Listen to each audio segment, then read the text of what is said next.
create OMR sheet today, which is optical mark recognition sheet.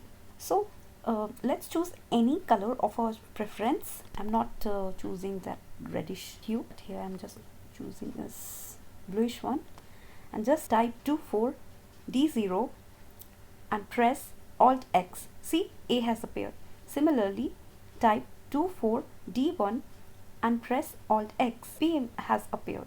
Similarly, type 24D2 for C and 24D3 for D and 24D4 for E.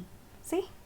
So we have got all the 5 options of our OMR sheet ready. Now let's just select the numbers, and we're going to copy our A to D option, and we'll keep on pasting it till the number we want.